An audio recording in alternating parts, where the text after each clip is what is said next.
Hi friends, வணக்கம் and welcome back to my channel உப்பு புலி. இன்றைக்கி நம்ம சிறுகீரையில் கூட்டு எப்படி செய்கிறதுன்னு பார்க்க போகிறோம். கீரை ரெசிபிஸ் நிறையா நம்ம சேனலில் இருக்குது, பார்க்காதவங்க பார்த்துக்கோங்க. இப்போ இந்த கூட்டுக்கு 1 கப் அளவுக்கு நான் பாசிப்பருப்பு எடுத்திருக்கேன். அதை நல்லா 2-3 வாட்டி வாஷ் பண்ணிவிட்டு இது மூழ்கிற அளவுக்கு தண்ணி நான் சேர்க்குறேன். கிட்டத்தட்ட 2 கப்பு தண்ணி சேர்க்குறேன். இது ஃபஸ்ட்டு நம்ம வேக வைக்க போகிறோம்.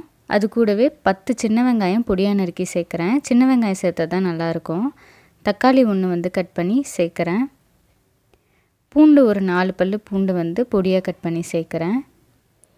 4 வரமிளகாயை கிள்ளி சேர்க்குறேன்.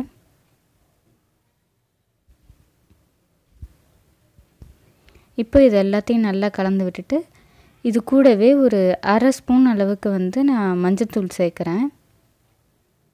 இதை மூடி இதை ஒரு 2 விசில் வைக்கிறேன் பருப்பு வேகிறதுக்கு. உங்கள் குக்கரில் எவ்வளோ விசில் வச்சா வேகுமோ அந்த அளவுக்கு வச்சுக்கோங்க. பருப்பு நல்லா வெந்தால் தான் நல்லாயிருக்கும். இதுக்கு நான் இங்கே 2 விசில் வச்சு இறக்குறேன்.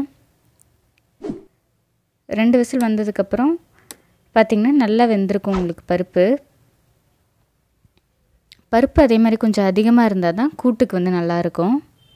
இப்போ இதை நல்லா மசிச்சு விட்டுக்கிறேன். நான் சிறுகீரையை நான் கட் பண்ணி வச்சுருக்கேன். இலையை மட்டும் கட் பண்ணிவிட்டு வச்சுருக்கேன். நீங்கள் இதையும் பொடியாக நறுக்கி கூட சேர்த்துக்கலாம். நான் அப்படியே சேர்த்துக்கிறேன்.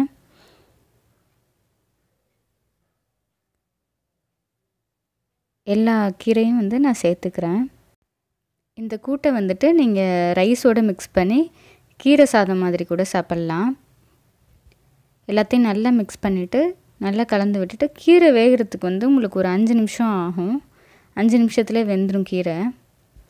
அதனால் இதை கலந்துட்டு ஒரு 5 நிமிஷம் வைக்கிறேன். மீடியம்லேயே வைக்கிறேன். கூடவே 1 ஸ்பூன் அளவுக்கு கல்லுப்பு சேர்க்குறேன். ஏன்னா ரைஸ்க்கு நீங்கள் போட்டு டைரெக்டாக சாப்பிடும்போது கொஞ்சம் உப்பு அதிகமாக இருந்தால் நல்லாயிருக்கும். அதுக்குன்னு நிறைய போட்டுறக்கூடாது. கொஞ்சம் ஒரு கல் தூக்கலாக இருந்தால் தான் உங்களுக்கு ரைஸில் போட்டு சாப்பிட்ற மாதிரி இருந்தால் நல்லாயிருக்கும். அதனால் 1 ஸ்பூன் அளவுக்கு சேர்த்துட்டு நல்லா கலந்து விட்டுக்கிறேன். இதை ஒரு 5 நிமிஷம் நான் வைக்கிறேன். 5 நிமிஷம் மீடியம்லேயே வச்சுருந்திங்கனாலே போதும். உங்களுக்கு கீரையெல்லாம் நல்லா குழஞ்சி வெந்திருக்கும். அவ்வளோதான். இப்போ கீரை ரெடி ஆகிடுச்சு. இதை நல்லா கலந்து விட்டுக்கிறேன். கீரையும் பருப்பும் நல்லா மிக்ஸ் ஆகிற மாதிரி.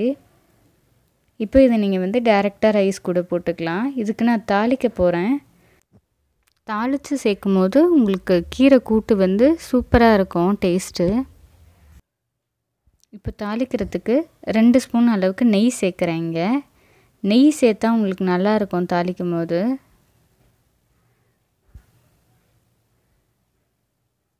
ஒரு ஸ்பூன் அளவுக்கு ஜீரகம் சேர்க்குறேன். 4 சின்ன வெங்காயம் நீட்டமாக அரிஞ்சு வச்சுருக்கேன், அதையும் சேர்த்துக்கிறேன்.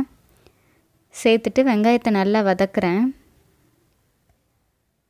வெங்காயம் வதங்கினதும் 1 பல்லு பூண்டு நறுக்கி வச்சுருக்கேன். அது கூட 4 வரமிளகாய் சேர்த்துக்கிறேன்.